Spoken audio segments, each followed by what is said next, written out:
večer, lepo pozdravljeni. Miklavž, hvala za obisk in gostovanje. Tako me spominja na eno sceno, enkrat na eni terasi na Hrvaškem na morju. Dve mizi sta bile za eno par, ki je imel hude težave in sta se nekaj poglobljeno pogovarjala. Z drugo sem jaz sedel in igral je duo, klaviature, pa en je pel. Noben jih ni poslušal in v enem trenutku je rekel, društvo je malo ali dobro odabrano. Tako da to smo danes mi. Seveda Heraklit pa pravi, ne, eden velja za 10 000 najboljši. Točno tako.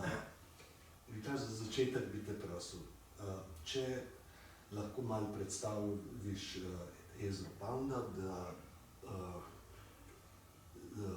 poveš par stvari o njem, potem bova šla pa bolj poglobljeno. Ja, Ezra Pound je to eden najbolj prelomnih pesnikov modernizma 20. stoletja.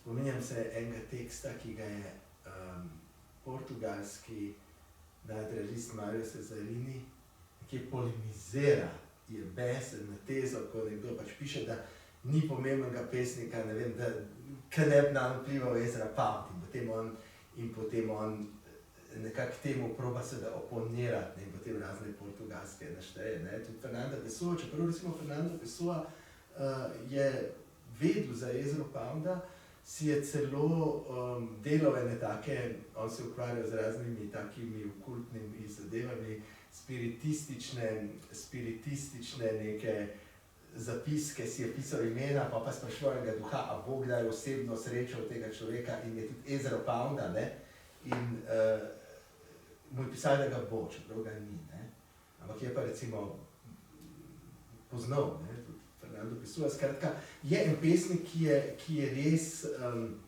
kako bi rekel, ogromno, si je že pri svojih 15 letih si je zadal nalogo, da bo nekako vedel o poeziji več kot katerikoli živeč človek in se je potem z eno tako obsesijo posvečal tej poeziji, ki jo je blazno resno pojmoval kot neko družbeno transformativno silo, zaradi česar se je potem tudi s problematičnimi silami povezal in taki zelo rekel singularni viziji. Človek, ki je dejansko živel na en popolnoma svoj način in je hotel v 20. stoletju recimo se postaviti v razmerje do enih dogajanj družbenih na tak način, kot si je predstavljal, da se v svojem času Konfucij, recimo. Ne. In tudi poezijo, recimo, je videl na tak način, kot imajo Konfucijeve ode, kot imajo v neki družbi, tako je videl tudi recimo vlogo poezije. In si je kot eno svojo tako temeljno geslo izbral Make it new, ne, ki pač narediti novo, prenoviti, ki ga lahko pač beremo kot tako modernistično geslo par excellence, ampak to je hkrati zelo davno geslo, ki je bilo napisano na bani nekega cesarja kitajskega pred našim štetjem, ne, skratka ponovno prerajanje. Cela njegova poezija je v tem odnosu pravzaprav med zelo radikalno novim in pravzaprav obujanjem zelo davnega. On je pač bil rojen v Združenih državah Amerike, je pa že dosti zgodaj se preselil v Evropo, v bistvu prišel na tak način brez denarja, v Benetkah izdal prvo zbirko, potem je pač živel nekaj časa v Parizu, potem v Londonu in povsod je postal ena ključna figura, ne samo kot pesnik, ampak tudi kot organizator kulturnega pesniškega življenja, osnoval v Londonu gibanje Evangizem, ki je hotelo prenoviti pesniško besedo, že ime pove pač podoba z nekim takim direktnim odnosom, brez nekih odvečnih besedičenj, z neposrednim pravzaprav ravnanjem s stvarmi. On je verjel, da je mogoče vzpostaviti nek tak odnos med besedami in stvarmi, kjer bi bile besede neka zelo direktna evokacija, tako kot je kasneje recimo Jure Detela, na Jureta Detela je pri nas zelo vplival Ezra Pound, skratka, da bi pravzaprav verjel to Konfucijevo, da pravilno ravnanje z besedami potem omogoča tudi pravilne medčloveške odnose in tako naprej. In je razumel tretiranje recimo tega, kar imam kot pesniško podobo, kot pravzaprav stvar neke etike. Skratka, on je ogromno se posvečal v pesniški tehniki, ampak to ni bila zanj neka larpurlatistična zadeva, ampak ravno nasprotjo, to je bilo zanj, kot reče, test iskrenosti, skratka ena etična zadeva, kako so besede skupaj dane. In pri tem je pravzaprav velik del njegove poezije je pravzaprav prevoden. Pravzaprav ima dva taka v svojih pesmih razvije po eni strani princip persone, se pravi, da piše skozi različne osebe, kar je dejansko potem na neki ravni sorodno Fernando Pessoa, čeprav je tisto spet druga zadeva, persona, tisto, to pride od personare, tisto, pač potem so gledališko masko, skozi katere zveni glas. In on seveda razume hkrati to tudi kot en proces, da meče stran te, odvrže maske drugo za drugo in sam pravi, da je na podoben način kot te persone razumel tudi svoje prevode. Skratka, to njegovo obsesivno prevajanje ni samo pač neka seznanjanje bralstva z nekimi tujimi kulturami, ampak je pravzaprav tudi njegov lastni pesniški postopek, ki ga je potem vse te stvari pravzaprav skondenziral v času med Prvo svetovno vojno, je začel intenzivno pisati. Že prej je pač to imel neke načrte, ampak med Prvo svetovno vojno pa res začel pisati veliko pesnitev Cantos, ki je bila njegovo življenjsko delo, Cantos spevi,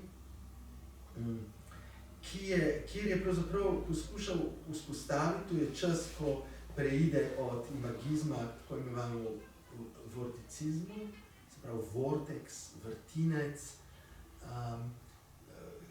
ko je pravzaprav poskušal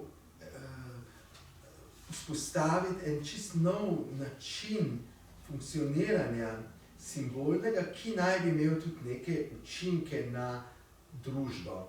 Skratka, to je velika pesnitev, ki se takoj začne z prevodom, in sicer s prevodom prevoda Homerjeve Odiseje, in sicer po angleški prevod latinskega prevoda, ki ga je naredil koprski pesnik Andreas Divus v 16. stoletju, renesančen, skratka, Nekvija, spust k mrtvim, spust te priklicevanje mrtvih, kar se seveda takrat poveže tudi s strahotami Prve svetovne vojne. Najstarejši, to velja za najstarejši del Odiseje, 11. knjiga Odiseje, skratka, to srečanje s svetom podzemlja in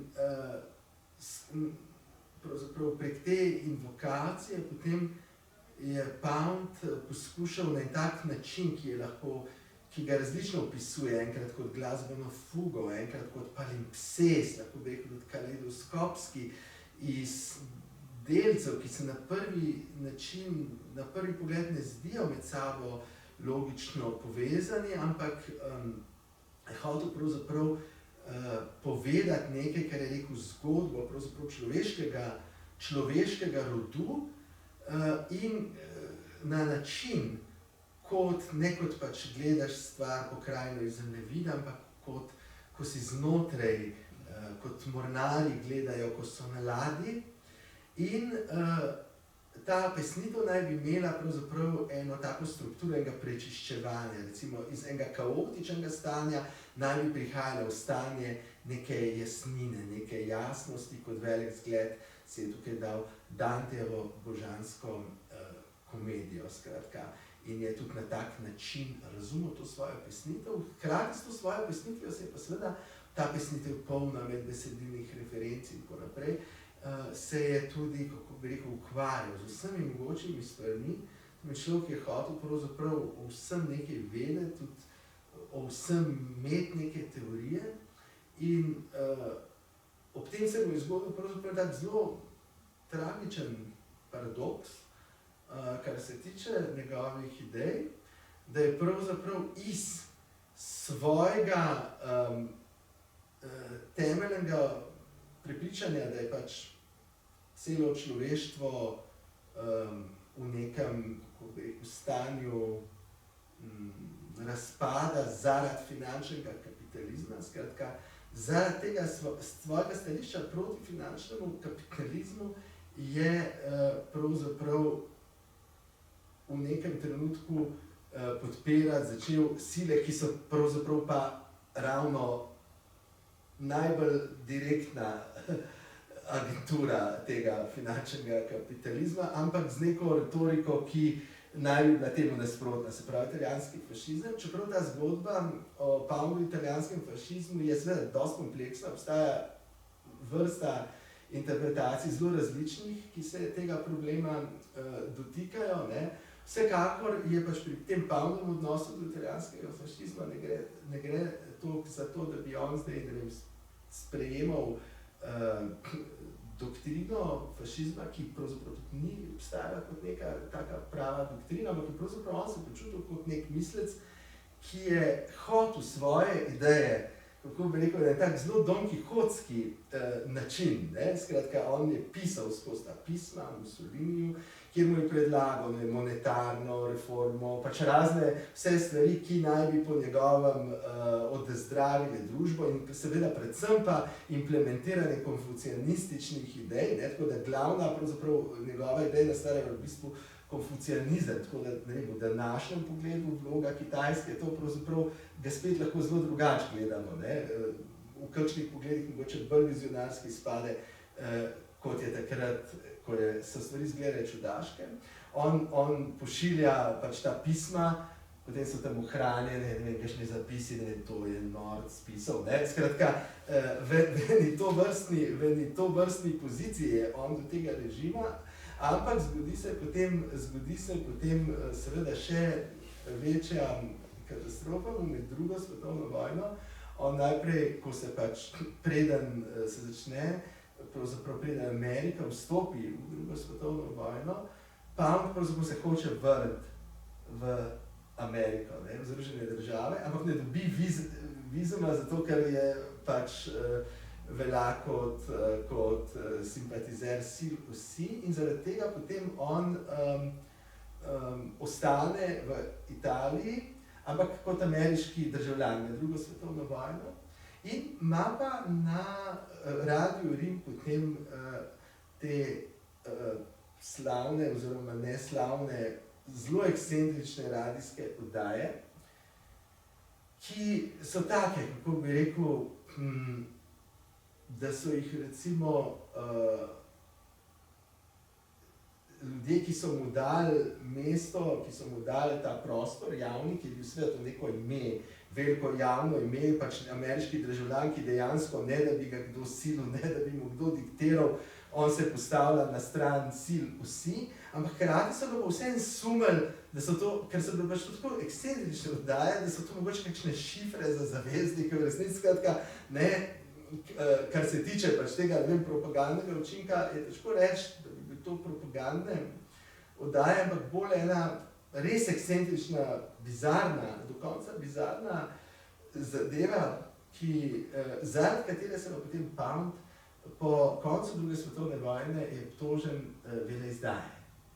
Če bi imel italijansko državljanstvo, ne bi imel pravzaprav problemov, medtem ko ker bi imel pa ameriško državljanstvo, je obtožen veleizdaje in se znajde v kazenskem taborišču najprej ameriške vojske, kjer naprej piše to svojo pesnitev Cantos. On to piše in jo objavlja po delih, ne?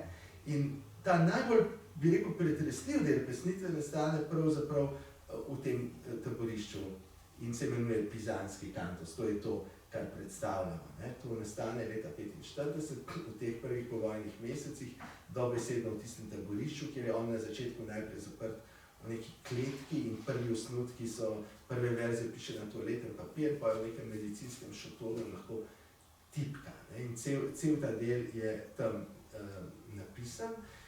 In potem ga pripelje v Združene države Amerike in tam se pravzaprav še hujša stvar mu dogaja, razglašen za neprištevnega in je zaprt v bistvu kot zločinec, neprišteven v St. Elizabeth Hospital v norišnici, kjer ima en tak poseben sicer tretma, obiskujejo ga ljudje, tako zelo zanimivo, zelo tragično, hkrati 12 let, potem ga razni intelektualci, tudi taki zelo, bi rekel, vplivni, do Daga Hammarskjölda, generalnega sekretarja Združenih narodov. Vsi ti ljudje se blazno zavzemajo za njegovo izpustitev, potem je izpuščen in se pač vrne v Italijo, najprej na grad svoje hčerke, ampak potem v zadnjem obdobju tam še potem dokončuje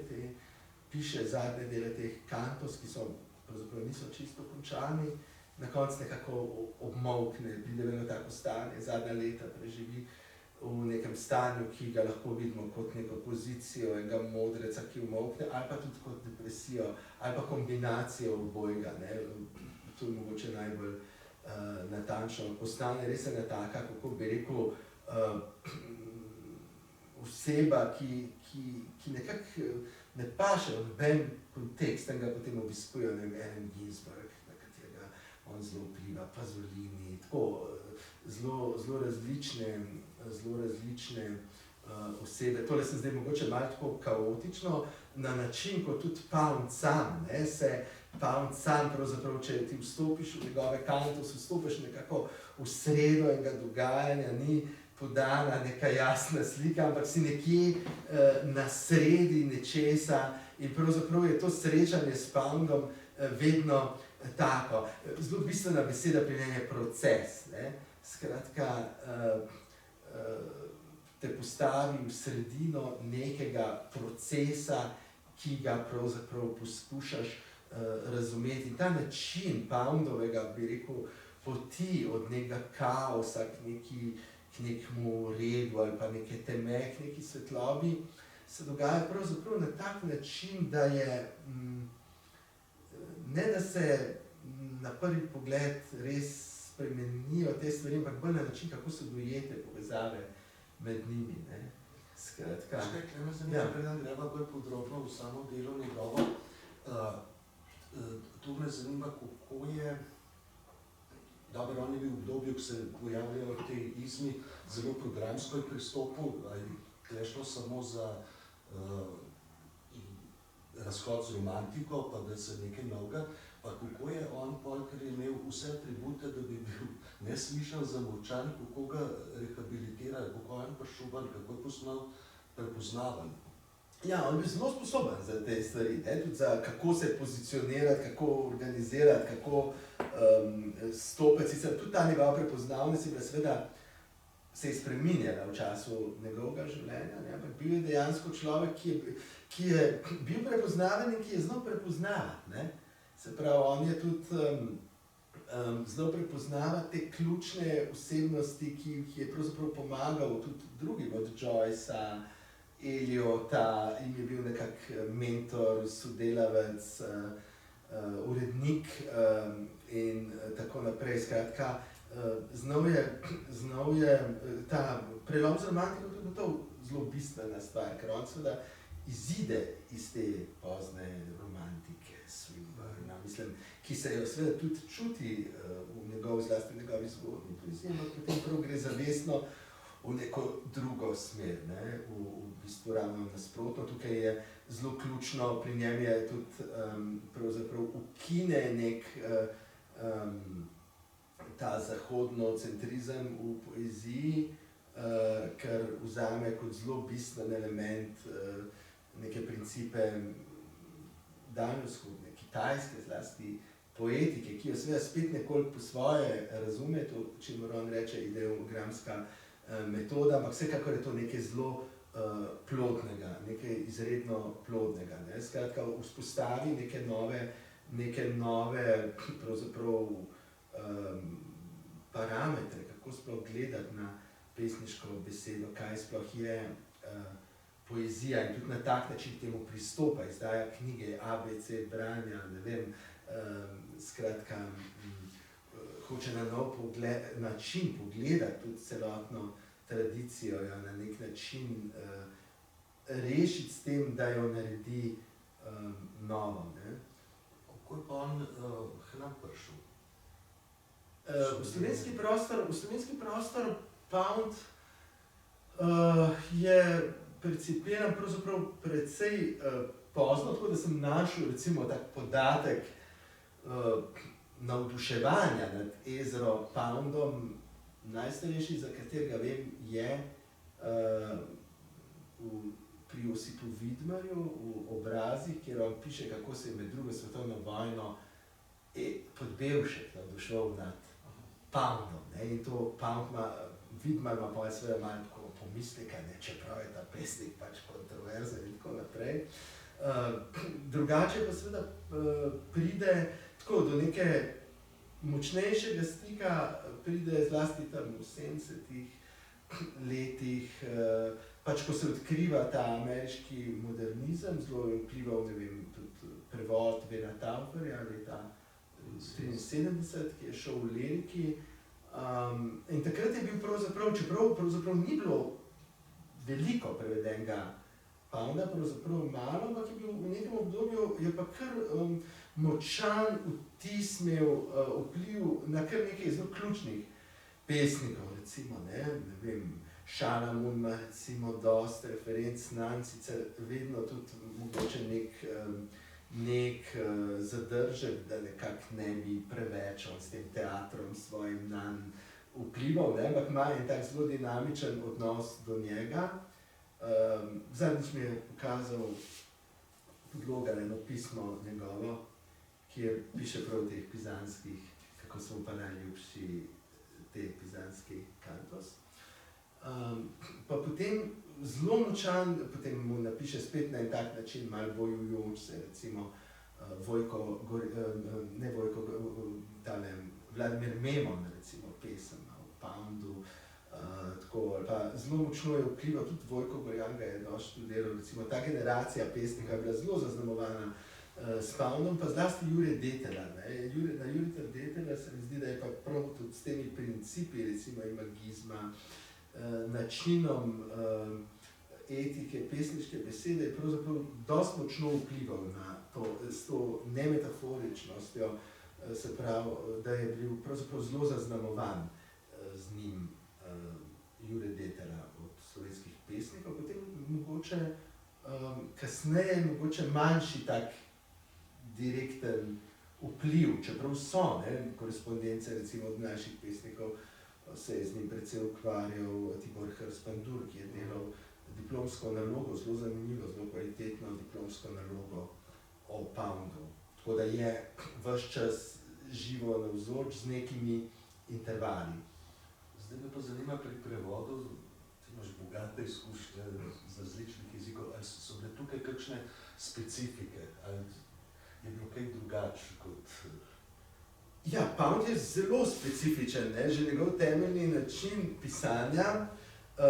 Ena specifika je seveda, da zlepa v svetovni poeziji ni nekega dela, ki bi imelo toliko intertekstualnosti, medbesedilnosti, toliko različnih referenc. Ne? Jaz sem si tukaj dovolil pri tem prevodu res tudi iti v samih opombah, sem šel pač v take razkošne, bi rekel, opombe, ne? Razkošne v smislu, da sem res čim več tega poskušal identificirati, razložiti. Zdaj seveda za samo branje pesnitve ni nujno, zlasti ne, ko prvič človek bere, da vse to pozna, da identificira, seveda pri prevajanju je pa nekako nujno, ne? Se pravi, je ogromno neprimerno več kot pri večini drugih stvari, je tega dodatnega stvari, ki jih je pravzaprav treba vendarle prepoznati. Ne vem, če je nek vers, ki je od nekod preveden, je pač treba vedeti, odkot je če se nekdo omenja, kaj zdaj to pomeni. In tega je res enormno, ne? V celotni pesnitvi Kantos, ker ta, kako bi rekel, pizanski kantos, on je te kantose izdajal kot work in progress po sekcijah, po posameznih delih. In ta je pač ena od njih, ki je pa mogoče najbolj hkrati znotraj večje pesnitve samostojna celota. Ravno tudi zaradi te posebne izkušnje, ki je vanjo vpisana in jo dela zaradi tega nekaj čist neponovljivo celoto. Tukaj je pač 11 spevov in v vseh teh kantos je ogromno te medbesedilnosti referenc, ampak sigurno pa v pizanskih je pa to najbolj zgoščeno. Se pravi, ker tukaj gre on skozi svoje v tej kletki, v tem medicinskem šotoru, v tem taborišču, gre po eni strani skozi svoje osebne spomine, skozi svojo zgodbo, skozi zgodbo neke cele civilizacije, za katero se Poundu zdi, da se sesuva, recimo, ker ne vem, v drugi svetovni vojni so porušene, recimo, katere njegove najljubše stavbe, tiste, ki jih on opeva, Tempio Malatestiano v Riminiju, ki mu prav posveti nekaj teh kantos, kot nek simbol ene civilizacije, kot si on predstavlja neko višjo raven, to mu zrušijo, to je fizično zrušeno, in te stvari ga seveda skrajno prizadenejo, in potem se ukvarja, pravzaprav v teh pizanskih kantos on poskuša nekako ponotraniti neke stvari, ki tudi fizično več ne obstajajo, ravno to, kako pravzaprav, ko ene stvari fizično izginejo, ko so razsute, kako jih ohraniti pri življenju, in tukaj potem pride do tistih slavnih verzov What thou lovest well remains, the rest is dross, in tako naprej. Da gre za kompleksen prevod, se je pa dal ugotoviti, Miklavž se včasih izda. Če ga sledite na Facebooku, kadar ima novo fascinacijo, začne kaj objavljati. In s Poundom ni bilo konca, ni bilo konca. A sem ga veliko, časovno je dolg trajal, ne ponavljam, gre hitrejš pa tebe. Treba se zmeri, da je nekaj.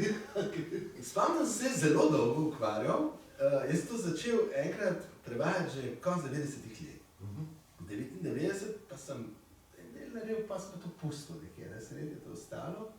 Potem sem to kasneje spet se lotil, tako, in seveda na novo, ampak sve upošteval tudi tisto staro.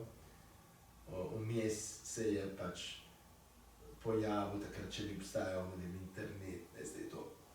Dosti lažje, ker pri Poundu res rabaš, sicer obstajajo, obstaja ogromno te sekundarne literature, razni companion to kantos in tako naprej z opombami, ampak vendar veliko stvari je še pač zelo pomaga, pri Poundu zelo pomaga internet, zato je Tibor Hrspandul je sploh način, kako so napisani kantos, jih nekje označi kot hiperlink. In dejansko je en ta moment, pri Poundu, če ga berete.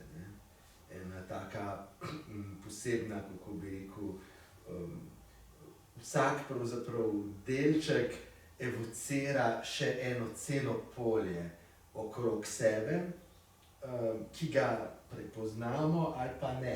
Zdaj, hkrati Pound ima tudi zelo ta pedagoški moment, se pravi, na prvi pogled, če to gledamo, se mi zdi nekaj čist neobvladljivega. Zdaj, če se malo bolj z njim ukvarjamo, vidimo, da je vendarle tudi nek sistem, da je dosti bolj pravzaprav, ni zdaj to kar nek kaos iz vse povsod nametano, ampak da je pravzaprav zelo premišljeno, ampak pogosto na tak zelo eliptičen način. Zato recimo Jure Detela, ki, kot sem rekel, je bil zelo, pravzaprav je nanj zelo vplival svojo poetiko, zlasti s to zgodno in magistično poetiko Ezra Pound, je potem do pizanskih kantos v enem pismu je pa zadržan, se mu zdi, da se nekaj tle sesuje v Poundu, ker je pač, se mu zdi, da je toliko tega, da že ne omogoča, preveč, mislim, to je še hčerka njegova, ki sem jo obiskal enkrat, je nekako komentirala njegov zadnji molk, zato ker preveč govoril, moram biti pa tiho, ker je malo zlobno mogoče. Tako, ne, preveč govorim, meni se niti ni zdel nikoli preveč, to moram reči, ampak to je zelo specifično. Meni je Poundov ta način v Cantos vedno zelo naraven. Zelo tako podobno, kot jaz razmišljam. On nekaj reče, nimam enoternega možganov in tako naprej. Meni je to zelo naravno. Ni pa nujno, da je vsem, ne? To se mi zdi, da je mogoče specifično. Ne? Tudi pesnikom ni vsem recimo to zelo naraven način. A te lahko prosim zdaj za en odlom, da slišimo, kako to zveni? V prevodu, ja, kje pa začnemo?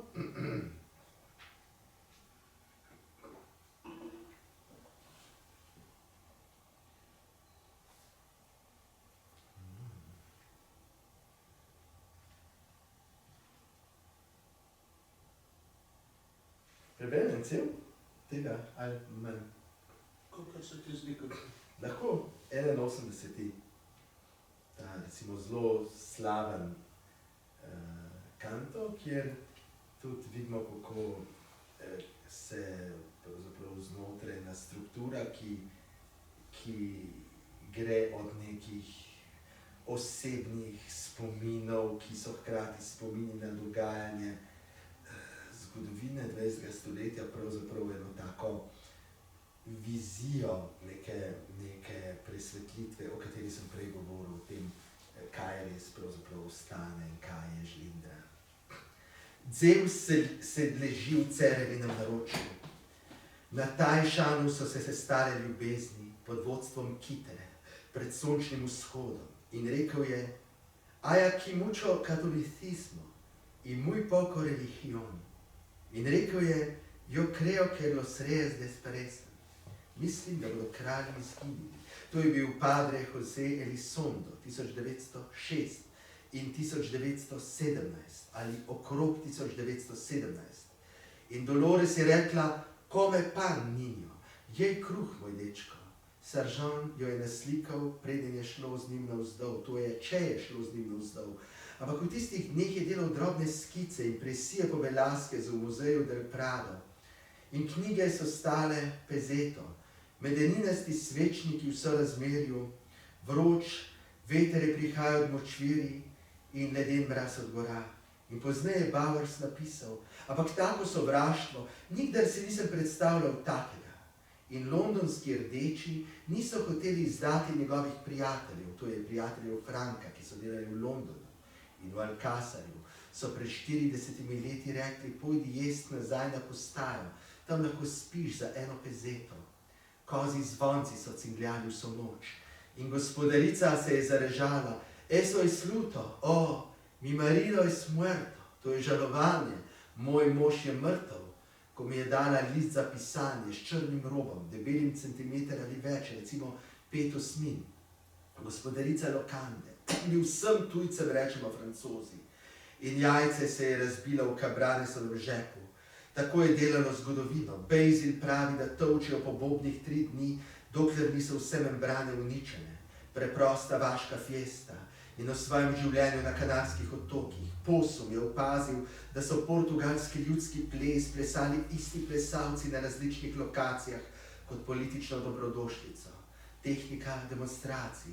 Cole je to študiral, ne GDI, Horace. Odkril boš, je rekel stari Andres Speer, da ima vsak iz tistega odbora kredit agricole svaka. Ti enega, jaz malo koga, je rekel John Adams, ko je govoril o strahovih nasplošno svojemu muhastemu prijatelju, gospodu Jeffersonu, da bi razbil pentameter, to je bil njegov prvi sunek, ali kot pravi Joe Ward, nikoli ne govorijo drug drugemu, če sta za oči Peking hišnica, sta za ušesa La Rochefoucauld in de Maintenon. Te caverone budella, la corata a te, v manj kakor geološki dobi, je rekel Henry Mencken.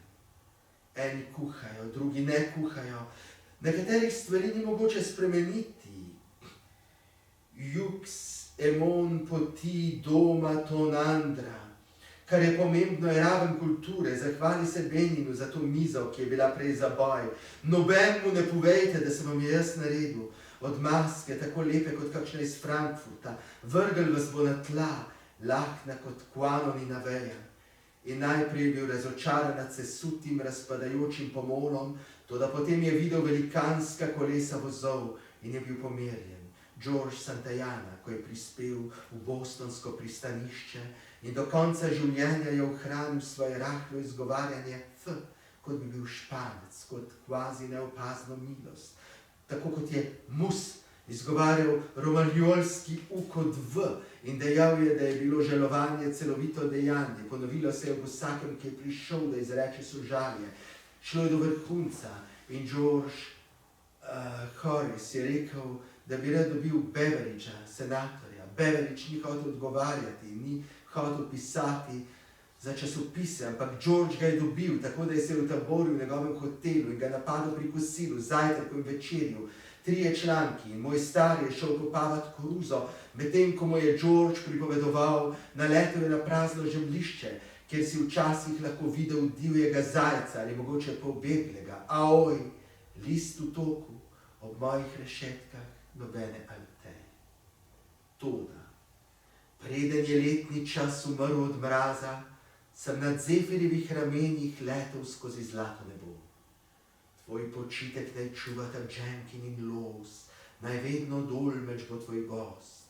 Je znal les viole uglasiti, visoke in nizke tone izvabiti, je znal trup luknje ukriviti. Tvoj počitek naj čuvata Jenkin in Laws, naj vedno dolmeč bo tvoj gost. Si oblikoval napev, tako čist, da iz korenin prikliče list. Si našel tako lahen oblak, da se ni zdel ne senca ne megla. Potem mi razjasni, povej mi prav, je Waller pel ali Downland igral. Tvoje oči pri priči me umorijo, njih lepote ne morem izdržati. In potem 180 let skoraj nič. Ed ascoltando legger murmurio, je prišla nova subtilnost oči v moj šok. Ali duha, ali pa hipostaze, le kar skriva preveza čez oči, ali na karnevalu. In noben par ni kazal jeze, videl sem le oči in prostor med očmi, barvo, razmik, ki se niso zmenili ali niso vedeli, da ni ves šotor njihov. Prostora ni bilo dovolj, da bi šel skozen, van prodrl ves ejdos, le senco vrgal je med druge luči. Jasnina neba, nočno morje, zelenina gorskega jezera so sijali iz oči brez maske v prostoru na pol pod vas. Kar res ljubiš ostane, drugo je žlindra. Kar res ljubiš ti nikdar ne bo vzeto. Kar res ljubiš je tvoja dediščina. Čigav svet, moj, od njih ali od nekoga. Prišel je viden, potlej otipljiv Elizi, pa čeprav v peklenskih dvorih. Kar res ljubiš je tvoja dediščina, kar res ljubiš ti nikdar ne bo vzeto. Mravlja, kentaver v svojem zmajskem svetu. Zruši nečimrnost, saj človek ni stvarnik poguma, reda, gracije. Zruši nečimrnost, rečem ti, zruši.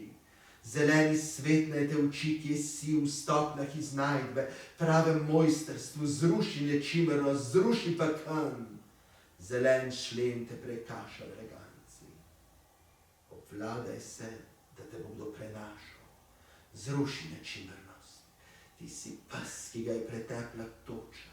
Sraka, napihnjena v nemirnem soncu, pol bela in pol črna, ne ločiš krilo drepa. Zruši nečimrnost, tvoja sovraštva so tako bedna, porojena v zmoti. Zruši nečimrnost, hitro uničuješ, skop v usmiljenju. Zruši nečimrnost, rečem, zruši. Toda, da si naredil, namesto da ne bi naredil, to ni nečimrnost. Da si obzirno potrkal, da bi ti odprl kakšen blant, da si zbral iz zraka živo tradicijo ali iz žlahtnega starega očesa neukrotljiv plamen, to ni nečimrnost. Tu je vsa zmota v tem, kar ni bilo narejeno, v nesamozavesti, ki je oklevala. Čestitka odlična teče. Hvala. Res. Hvala. Zdaj pa, če ima še kdo od vas kakšno vprašanje? Jaz bi vprašala, ali on lahko živel samo od svojih pesmi ali je še kako drugače? Ja, on je... Družino preživljal. No? Ja, on je pravzaprav velik, od pesmi sigurno ne, ampak je zelo velik, pravzaprav velik del zaslužka mu je bilo pisanje člankov, recimo za neko revijo, tako, zelo velik je pravzaprav objavljal, pisal, potem je tudi organiziral recimo koncerte v Rapalu, ne, tako da v bistvu, ampak v glavnem pa dejansko je živel od pisanja. Družina je bila zelo komplicirana. Kaj to pomeni, če lahko vprašam? Ja, tako je bil pravzaprav, ne vem, nekaj dve pravzaprav ženi, tako rekoč, mislim, dvojno familijo imel na nek način, no, tak specifičen. Velik del pa potem itak bil v tem težkem, tako, zelo bil poseben vsem, no. O tej družini, ne, se mi zdi zelo zanimiva, kako poveš ta zgodba s hčerko, ki je odraščala tam na Tirolskem, na kmetiji v bistvu, na podeželju, ne, starša sta jo dala že kot majhno punčko, tako rekoč v rejo, ne, v rejniško družino, kar je bilo zanjo verjetno zelo dobro, ne. Ampak kljub temu, da sta jo obiskovala, ona ni vedela, da sta to njena starša. Ne, za mamo je vedela, mislim, da ne, ampak za očeta ne vedela. Za očeta sigurno ne, za mamo ne vedela. No, v glavnem... Ali celo za mamo tudi ne. Tudi za mamo mislim, da ne, ja. Ona je bila prepričana, mislim, da tudi za mamo... Da sta prava starša, ja, točno. Da ona odrašča pri pravih starših, potem je pa bila stara 18 let in je pamet rekel, češ, zdaj je pa dovolj velika, da lahko to izve, ne? In ona to tako lepo opisuje, kako se je to zgodilo, ne? Enkrat je prišel k njej in je rekel, zdaj pa bova ugasnila luč, ne? In ti bom nekaj povedal. Zdaj si dovolj stara, da ti nekaj povem. In sta sedela lepo v tišini in potem je on spregovoril in je rekel, jaz sem tvoj pravi oče, ne, to, tvoji starši so samo tvoji krušni starši, pri katerih si odraščala. In seveda za njo je bil to velik šok, ne, ona slutila mi kaj takega, ampak tako opisuje, to veliko njem pove, ne, je rekla, midva sva potem obsedela v tišini, zelo malo govorila, samo pač to mi je povedal, obsedela sva v tišini in potem sva šla lepo vsak v svojo sobo. Seveda je rekla, jaz nisem tisto noč nam spala, ne, ampak mislim, da to tako veliko njem pove, ne, kakšen poseben človek je bil. Že to, da je tako zamolčal in potem, da je to na tak način povedal, je pa zanimivo to, jaz sem bila z Miklavžem, ko sva skupaj obiskala to gospo, ki je zdaj stara skoraj 100 let. 99 je zdaj. Kaj? 99. Ampak ona je rekla za svojega očeta, mislim, redko srečaš človeka, ki bi tako spoštljivo govoril o očetu, ne. Kljub temu, da 18 let sploh ni vedela, ne, lahko bi mu zamerila. In ona je rekla, my father was a very good educator. Tako me je presenetilo, ne, čeprav bi si lahko mislil, ne, da bo to neka globoka zamera, nek konflikt, ne, ona je. V bistvu mu je vse življenje posvetila, ne. Urejala njegove stvari, skrbela za zapuščino in še vedno, ne, to sama ljubezen v njenem spominu, v njenem odnosu do tega tako kompliciranega očeta. Ja, tako da očitno je res imel hkrati tudi eno tako, vendar zelo globoko ljubečo energijo, ne. Miklavž, bo še kaj panga? Ja, če bom ga še, mogoče še, je, ne.